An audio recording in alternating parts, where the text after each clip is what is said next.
Alphabet Man, tearing down the strongholds, exposing the darkness, wrecking the enemy's plans. Endurance till the end. It's time for the Alphabet Man Live. Good morning. So it's always a blessing when I go to Calvary Chapel of Lima in Ohio, and yesterday I went and I was able to bring a lesson on intimacy and masculinity, and I'm always encouraged when I go to Pastor Mike's church. I'm empowered by them. And then when afterwards, when we go to Pastor Mike and Kathy's home for fellowship, it's amazing. It is true intimacy, and it is real fellowship. It's exactly what we are created to engage in one with another. And so I want to thank Pastor Mike and Kathy for for one, allowing me the floor, and for two, just for welcoming me into your home, as you always do. And also I want to thank Brian and Donna. Thank you. I love you both. You have no idea what an encouragement you are in your prayer, in your support, and in your edification. So thank you both. Also, this weekend coming up is our first ever 3-day outreach ministry in Asheville, North Carolina. If you are able, please give for this missions trip. It's a missions trip. We ain't going to Haiti. We're not going to Yugoslavia or wherever. But we're going to keep it right here in our nation. And so if you are able, give and do so prayerfully and according to your means only. So Wednesday morning, Tom Dunn will be hosting the show for me as I go and I begin my endeavor down the path of getting my denture replaced. And then Thursday morning, Mark Trump will be hosting the show for me as I have another medical appointment, not a dental, but a medical appointment. And then Friday, we'll be doing the show live from North Carolina. So, and Monday, I can't wait to tell you all of the amazing fruit that occurred over the weekend while we were in Asheville, North Carolina. Wednesday, March 6th, I have another medical procedure, and I ask you to pray for that as well. Those on the prayer team ministry will be filled in this week on a lot of what's going on. I want to talk about something else that we talk about, all kinds of things and all kinds of ministries, and we want people to know about all these different ministries. When every day, a few times a day, and then several times a week, there's another ministry that's right before all of us. And without this ministry that I'm referring to, quite a few other ministries wouldn't be where they're at or doing what they're doing. That's Jared's ministry. See, Jared does a lot of what he does on faith. And many of you don't know that. And he does it from a place, a very unselfish place, and a caring place that he has in his heart for God. So if you or anyone you know could use Jared's services, or if you are just able to donate to his ministry, because what a powerful ministry it is when one ministry can enable so many other ministries to even exist and to even be where they're at. And so many of us rely on Jared and his ministry. And I can tell you from my own personal experience, Jared does much of what he does from his heart and for the love of God. So if you go to allthetech.com/ministry, or allthetech.com and click on ministry, you'll be able to donate to Jared's ministry. Listen, folks. Jared donates to the ministries that he already supports. Jared supports these ministries with his business and with his time. This is his ministry. So I'm just asking everybody to please put forth the effort to donate and give to the ministry that makes this show possible, the ministry that makes other shows possible that we all watch and look forward to. So I ask that. And so if you can either refer or recommend Jared's services too, because you can share his business link, and in turn, you'll be sharing his ministry link. Jared's all in, and it's time for us to be all in as well. Hallelujah. Thank you, Jesus. You know, we have this almighty, all-knowing, loving God. He is readily available to us. He may not be there when you want him, but he's always on time. You can believe that. You know, I think of Jesus being 4 days late for Lazarus, but he was right on time to glorify God the Father as he rose Lazarus from the dead. And talk about conquering a giant. So it reminds me of a song that I heard. Like to hear it? Here it go. Well, I'm going to read the lyrics to you. One day, 4 men brought a crippled man to Jesus. Now, this is in the beginning of the song. They say, you know, please allow us to just present to you what, like something that could have happened. It's not written in stone. It didn't happen, but something that could have happened that we know of just through the scriptures. So one day, 4 men brought a crippled man to Jesus. Still and lifeless, he lay upon his bed. He had not moved since he was just a baby. Still, he longed to become a normal man. Now, we don't know much about the men that carried the corners of his tattered bed that day.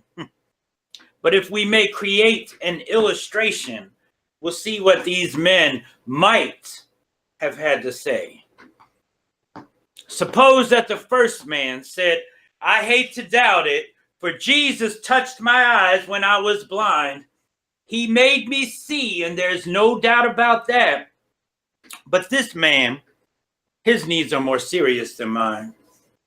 And then suppose that the second man said, no need to bother. This man's condition will remain the same. Though Jesus touched my hand when it was withered, I don't believe that he can heal a man so lame. Then let's suppose that the third man said, I hate to question, but no one here is more skeptical than me. Though Jesus cleansed me when I was a leper, this helpless man will never walk, you see. And then every eye was turned to the fourth man, just to see how he might criticize and doubt. But all 3 men were startled with amazement when that fourth man stopped and said his name out loud. And he said, my name is Lazarus. Could I testify? My name is Lazarus. It feels good to be alive. When I in chains of death was bound, this man named Jesus called me out. If you think your little problem is too big for him to solve, take it from the one who's heard the mighty voice of God. A living testimony of his death-defying touch. My name is Lazarus. My name is Lazarus. Can I testify? My name is Lazarus. Feels good to be alive. When I in chains of death was bound, this man named Jesus, he called me out. If you think your little problem is too big for him to solve, take it from one, just one, who's heard the mighty voice of God.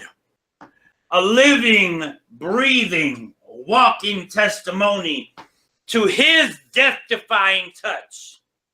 My name isn't Lazarus. My name is David. David Arthur, the Alphabet Man. And he rose me from the dead in more ways than one. Hallelujah. See, many of us don't realize that we serve a mighty God that is able. He is able. Because a lot of us try to humanize God and put him in a box or give him limitations. God is limitless. He is limitless and he is able.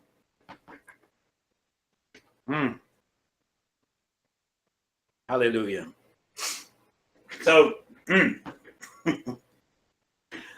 I could go on and on about God's being limitless, but you know what I want to talk about? While they're trying to put tampons in the boys' bathroom in the middle school and the high schools in Illinois, in California, they're trying to protect sex offenders from having to register. Yeah, you heard me right. Not only has California made the LGBT studies a major part of their school curriculum, but they've also forced all school-age children to watch videos of homosexual acts. Not normal sex, just sinful sex. California, years before this all occurred, they made it almost next to impossible for homeschools to be able to homeschool. And they did it all before they incorporated all these detestable methods of sexualizing and indoctrinating children. You see, while they're murdering and butchering and defiling babies on the East Coast, they're handing them over to the predators on the West Coast. And we're going to look at this California bill, this Senate Bill 145. And here's a fact sheet on this bill. The Senate Bill 145, State Senator Scott Wiener and Assembly Member Susan Eggman, with their Senate Bill 145, California Democrats state that they are trying to shield LGBT youth from having to automatically register as sex offenders for specified sex crimes. So they're trying to create a bill that would keep the LGBT from having to register as sex offenders for specific sex crimes. So really what it's saying is before these sex crimes even take place, we're going to give them protection so that they can go out and commit these sex crimes. But the bill also does much more than that. It would allow a sex offender who lures a minor with the intent to commit a felony, a sex act, the ability to escape registering as a sex offender as long as the sex offender is within 10 years of age of the minor. So if he's 20 and he molests your 10-year-old son, then he don't have to register. If he's 15 and he molests your 5-year-old daughter, he don't have to register.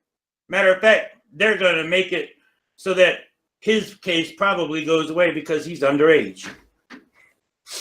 No specification is made as to whether the sex offender is heterosexual or if he identifies as one of those sinful lies and deceptions, the LGBTQ, QRSTUV, WX, Y, and Z.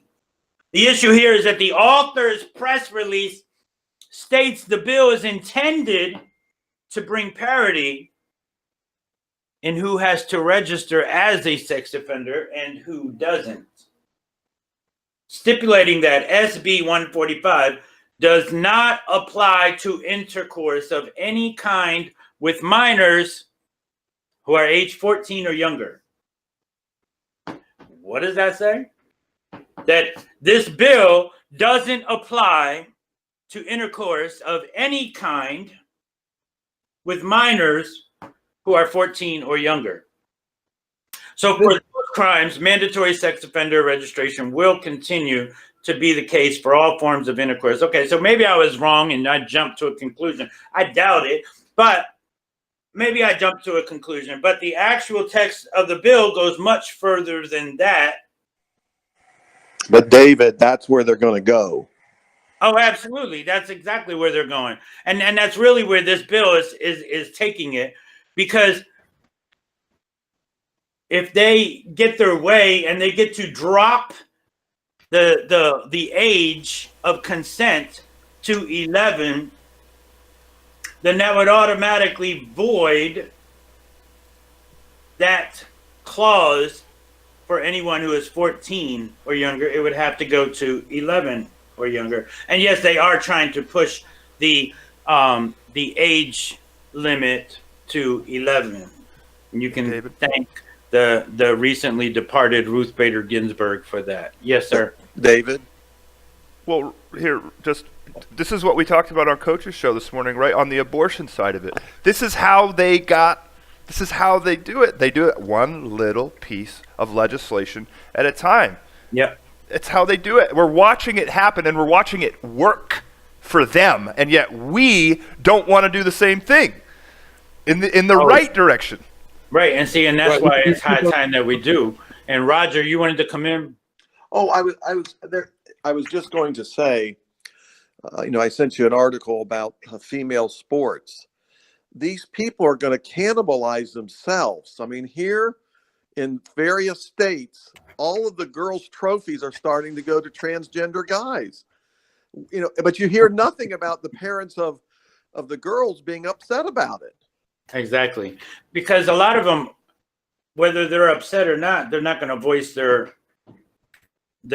outrage. They're going to sit back and they're going to bend over and they're going to take it.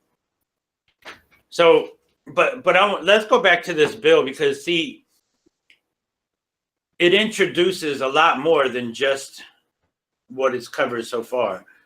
It would add a section. As it is written right now, this bill would add a section to the state's penal code, stipulating that as long as the offender is not more than 10 years older than the minor, they are not automatically mandated to register as a sex offender.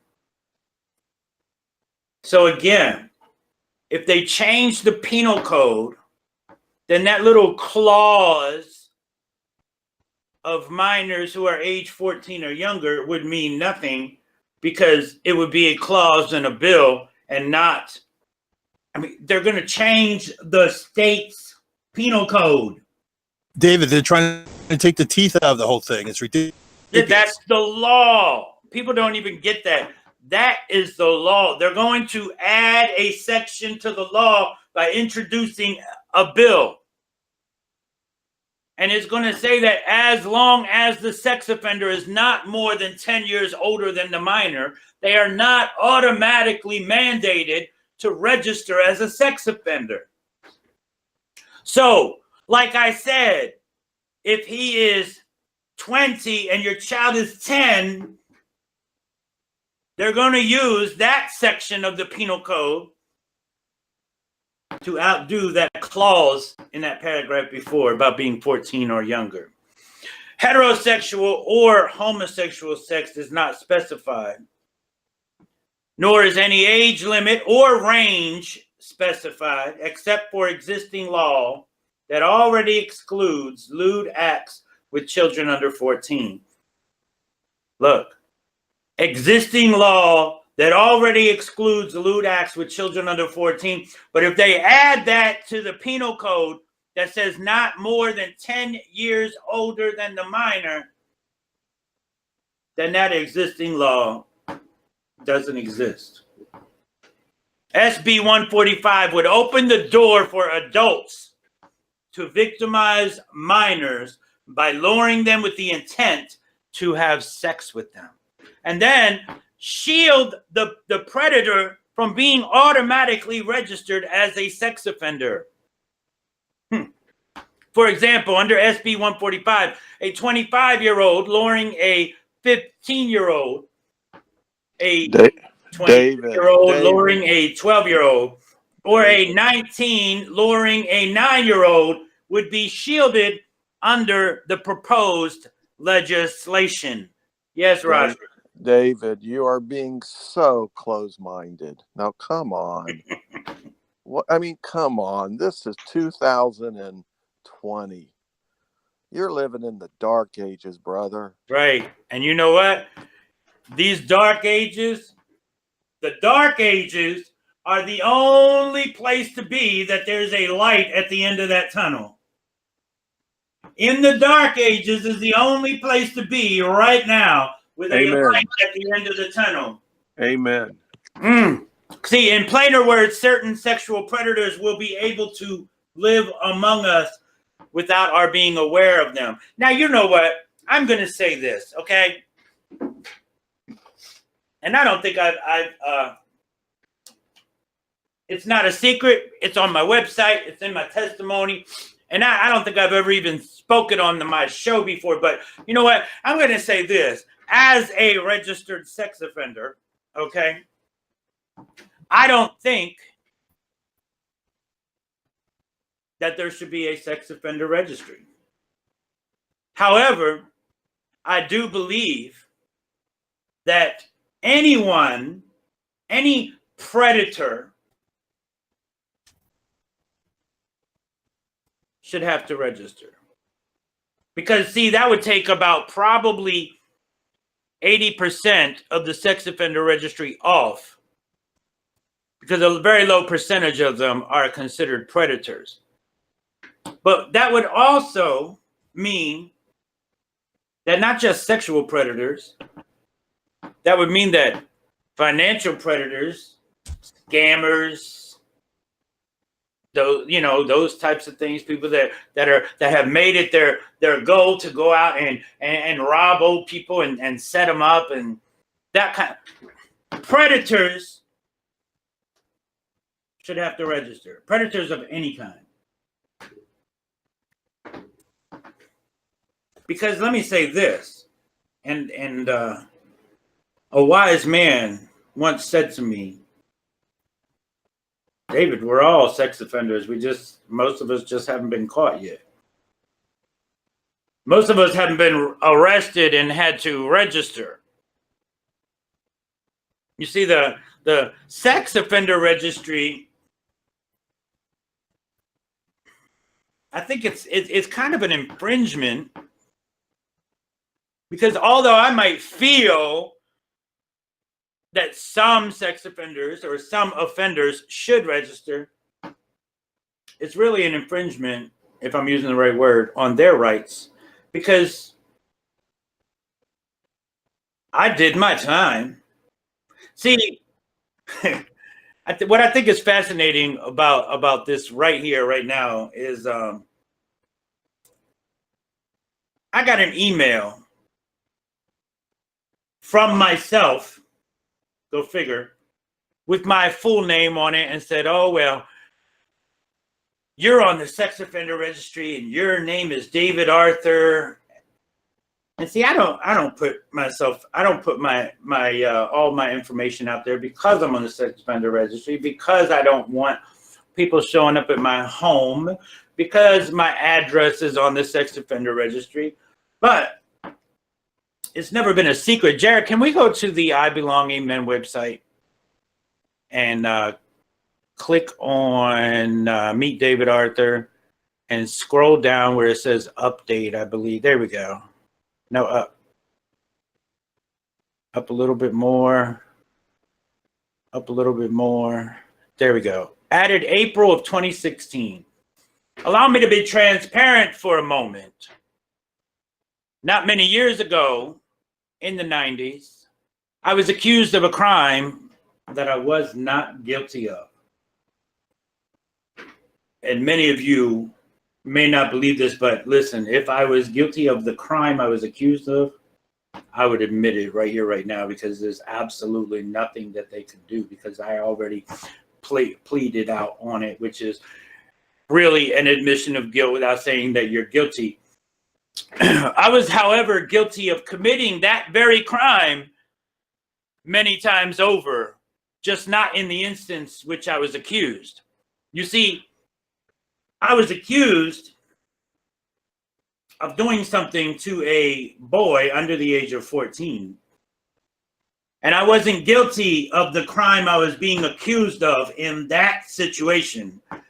However, I was guilty of that crime many times over because,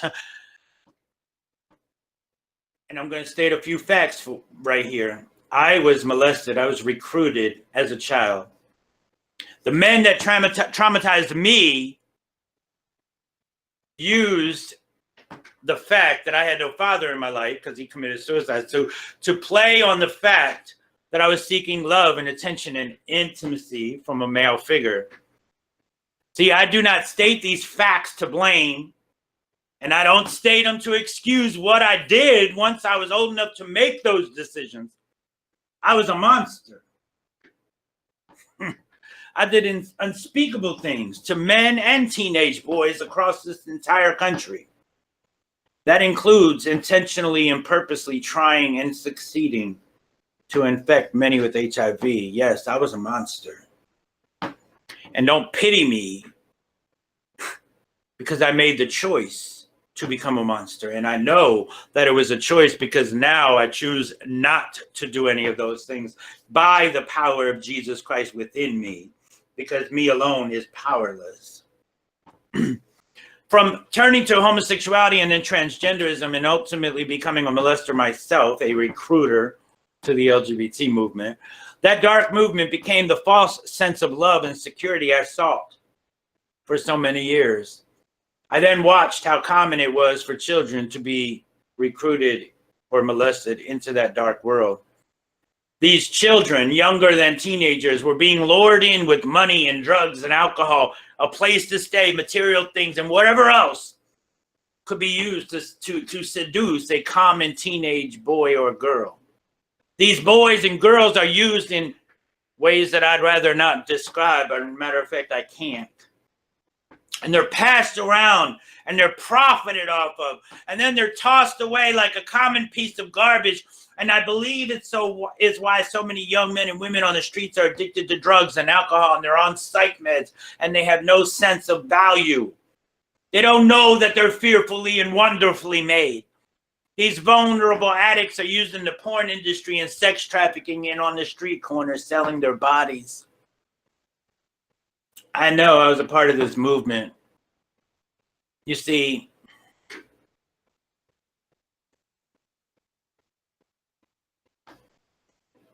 I did unspeakable things. I pled out and I did my time. And while many people might think that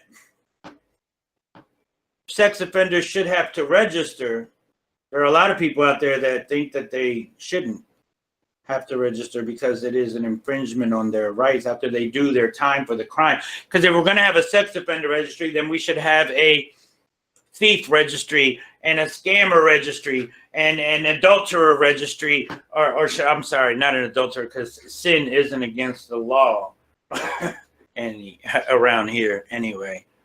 But if that's the case, then we have a registry for every crime. You know what I'm saying? And so now, no, that doesn't mean I'm in favor of this bill. I'm not in favor of this bill. I'm not in favor of any bill or any law or anything giving the right to a 25-year-old to go out and molest a 15-year-old or a 10-year-old or whatever. because it's a crime and it's a method. It's the method of the LGBT to lure your children and your grandchildren in. And so in plainer words, certain sexual predators will be able to live among us without our being aware, and teens, often the most vulnerable victims of sexual predators, will be even more vulnerable. Maybe tomorrow we'll cover this additional background and we'll talk a little more about the tampons in the boys' bathrooms in middle and high schools. And maybe we'll talk a little more about the men that are identifying as women so that they can enter into sports and be champions. It doesn't make you a champion. It makes you a sissy because you can't go up against other men. You have a blessed day. Lord willing, I'll see you in the morning. Peace.